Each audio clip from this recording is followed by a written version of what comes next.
Hello student, इस video के अंदर हम एक्सरसाइज 4.6 का क्वेश्चन नंबर 4 करेंगे। मैं आपको टेक्स्ट बुक से बता दूं, ज़रा ध्यान से देखो। 4.6 हमने फर्स्ट क्वेश्चन आपको मैंने सॉल्व करवाया था जो 2/2 था। अच्छा, दो ही इक्वेशन थे इसलिए हम उसको 2/2 बनाते हैं। और यहाँ पर देखो ये 4 नंबर मैं कर रहा हूँ। अच्छा, यहाँ पर आप देख लो, एग्जामिन हमें क्या करना है, कंसिस्टेंसी, कंसिस्टेंट है या नहीं है। अगर आपको आंसर मिलता है सॉल्व करने पर तो वो कंसिस्टेंट है, और अगर आंसर नहीं मिलता है तो वो कंसिस्टेंस नहीं है। अभी ये 4 नंबर मैं आपको बता रहा हूँ। देखो ये 2/2 ये मैंने करवाया है, उसी मेथड से आपको ये करना है, ये भी करना है। ये मैं सिखा रहा हूँ 4, ये 5 नंबर 6 नंबर आपको ही करना है, क्योंकि ये बिल्कुल प्रैक्टिस वाले ही सम है, राइट। अच्छा, इसमें सॉल्व करना है, ओके, यूजिंग मैट्रिक्स मेथड, यानी यही मेथड, जो मेथड हम कंसिस्टेंसी के लिए चेक करेंगे वही मेथड हमें यहाँ पर भी सारे सम में सॉल्व करना है। ओके, तो ध्यान से देखो, क्वेश्चन यहाँ पर है।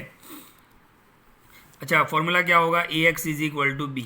ओके, आपको 3 मैट्रिक्स निकालने पड़ेंगे। एक तो ये A मैट्रिक्स होगा, फिर ये X मैट्रिक्स होगा, और ये B होगा, राइट। ओके, तो ध्यान से देखो, ये आपको तीनों इक्वेशन दिए हुए हैं। सबसे पहले A मैट्रिक्स कैसे बनेगा वो समझ लो। आप सबसे पहले आपको कोफिशिएंट ले लेने हैं। तो ध्यान से देखो, 1 1 1, तो हमने यहाँ पर लिख दिया 1 1 1। फिर सेकेंड इक्वेशन के कोफिशिएंट 2 3 2, तो 2 3 2 आपको रो में लिखना है। फिर A 2A, तो A 2A ये हमने लिख दिया, तो ये हमारा 3/3 मैट्रिक्स हो गया। अच्छा, XYZ, तो वेरिएबल कितने हैं, कौन कौन से है, X, देखो X है, Y है और Z है, तो XYZ लिख दिया। और इज इक्वल टू करके आपको ये B लिखना है, तो इज इक्वल टू के बराबर जो होगा 1 2 4, तो यहाँ पे आ गया, यानी ये बन गया A मैट्रिक्स, ये बन गया X is equal to B, तो मैंने लिख दिया AX is equal to B। So X is equal to क्या होगा, A डिवाइड में जाएगा, A डिवाइड में इसका मतलब A का पावर 1 है, इसको ऊपर ले लो तो A इन्वर्स हो जाएगा। यानी हमें X फाइंड करने के लिए, मतलब XYZ फाइंड करने के लिए हमें ये करना पड़ेगा, राइट। तो B A इन्वर्स, यानी हमें A इन्वर्स फाइंड करना पड़ेगा। अब 3/3 के अंदर A इन्वर्स कैसे फाइंड करते हैं वो हमें याद है, आपने आगे के वीडियो देखे होंगे। तो सबसे पहले हम डिटर्मिनेंट A निकाल लेते हैं, राइट। ओके, A इन्वर्स का फॉर्मूला क्या था, A inverse is equal to 1 determinant A adjoint A। तो डिटर्मिनेंट A निकाल लेते हैं, ये हमारा A मैट्रिक्स है, जिसको हम डिटर्मिनेंट में कन्वर्ट कर दे। तो 1 1 1 2 3 2 A 2A। आपको फर्स्ट रो से करना है, तो ये प्लस, ये माइनस और ये प्लस, तो 1, फिर -1 और ये +1। इसको आप सॉल्व कर रहे हो, ये 1 को, तो ये कैंसिल और ये कैंसिल। ओके, यानी 3 2 A 2A, 3 2 जा 6A -2A। तो इस मेथड से आप फाइंड कर सकते हो, आपको पता है पूरा मेथड कैसे करना है। तो आंसर क्या आ गया, A आ गया, राइट। यानी डिटर्मिनेंट A का आंसर क्या आ गया, A आ गया। अब देखो हमें क्या फाइंड करना है, एडजॉइंट A। तो 3/3 के अंदर एडजॉइंट कैसे फाइंड करते हैं, तो मैंने बताया था आपको कि को फैक्टर फाइंड करो। फाइंड रो में करेंगे लेकिन आंसर कॉलम में लिखेंगे, ये आपको याद होना चाहिए। अगर याद नहीं है तो 3/3 एडजॉइंट A का वीडियो एक बार जरूर देख ले। तो मैंने यहाँ पर देखो को फैक्टर फाइंड किए, A11 यानी 1 के लिए, ये 11 12 13, ये 21 22 23 31 32 33। तो इसका आपको कैसे फाइंड करना है। अच्छा, मैं आपको ये 3 बता देता हूँ, बाकी के ये आप फाइंड करोगे, राइट। A11 यानी -1 का पावर 1 + 1, 11 यानी 1 + 1, तो ये आएगा कैसे, ये 1 की बात है तो ये कॉलम कैंसिल, ये रो cancel, 3 2 A 2A 3 2 A 2A, -1 का पावर 2 यानी 1, 3 2 जा 6A -2 यानी 4A, तो 4A × 1 कितना हो जाएगा, 4A। इसी तरीके से 12 नंबर, ओके, तो ये 1 की बात कर रहे हैं। ओके, तो 12 नंबर यानी -1 का पावर 1 + 2। अब ये 1 ये रो, ये कॉलम कैंसिल, ये रो कैंसिल, यानी 2 2 A 2A 2 2 A 2A, -1 का क्यूब यानी -1, 2 2 जा 4A -2A यानी -2A, और इस तरीके से ये भी। तो आपको A11 को फैक्टर फाइंड करना है, A12 को फैक्टर, A13 को फैक्टर, इसी तरीके से 21 22 23 हर एक का आपको को फैक्टर फाइंड करना है। और इसी तरीके से 31 32 और 33, तो ये मैंने सारे को फैक्टर फाइंड कर लिए। अच्छा, मैंने रो में फाइंड किए, मैं आपको बता दूं, पहले मैंने ये तीनों के फाइंड किए, फिर ये तीनों के फाइंड किए और ये तीनों के फाइंड किए। अच्छा, फाइंड रो में करना है लेकिन आंसर कॉलम में लिखना है, तो 4A -2A और -A, देखो ये रो में है लेकिन आंसर मैं कॉलम में लिखूंगा, 4A -2A -A, फिर -A और 0। ओके, तो यहाँ पर मैंने एडजॉइंट A बना लिया, देखो मैंने कॉलम में लिखा 4A -2A -A A 0, और लास्ट के ये आंसर है -1 0 और 1, तो -1 0 और 1। अब आ जाते हैं हम फॉर्मूला पे, x is equal to A inverse B. A inverse का मतलब क्या होता है, 1 upon determinant A adjoint A, ये ए इनवर्स का फॉर्मूला हो गया, और बी अपनी जगह पर 1 अपॉन डिटर्मिनेंट ए का वैल्यू क्या था ए, ये एडजॉइंट ए लिख दिया, और ये बी का वैल्यू।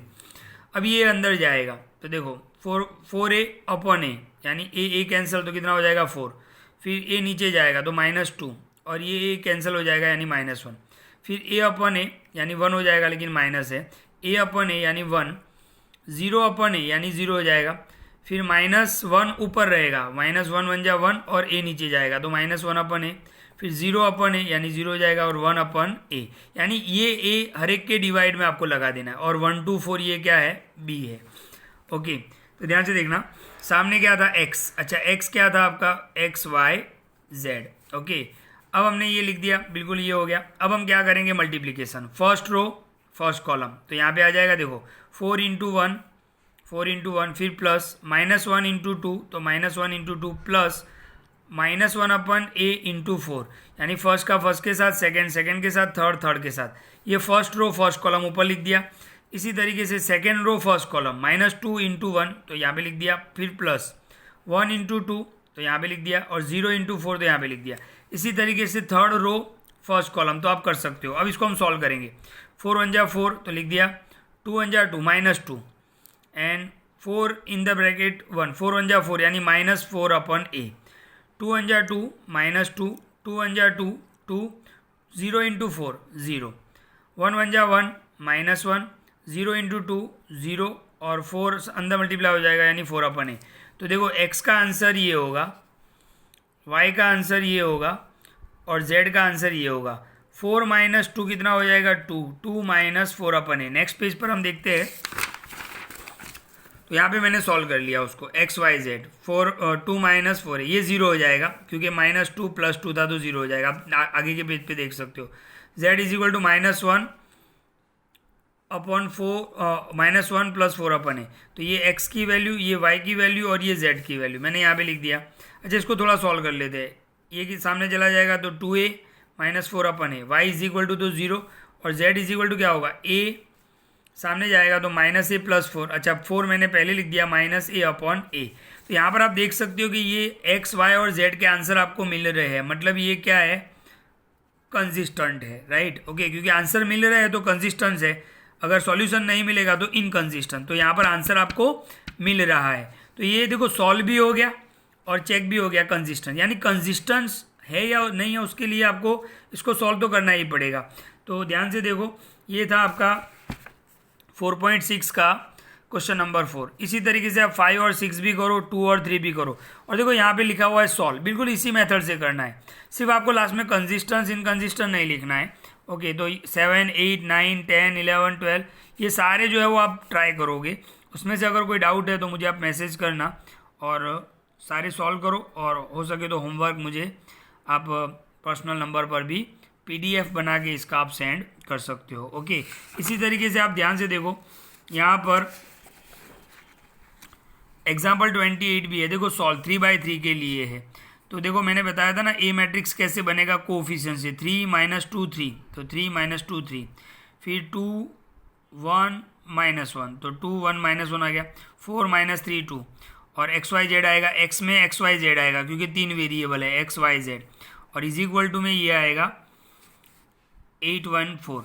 फिर आप क्या करोगे, a का a इनवर्स फाइंड करो, फॉर्मूला मैंने बताया है कि ये a नीचे जाएगा तो b अपन a, यानी x is equal to a inverse b। a inverse find करो, फिर b के साथ मल्टीप्लाई करो, आपको आंसर मिल जाएगा। तो आप एग्जाम्पल 28 भी कर सकते हो।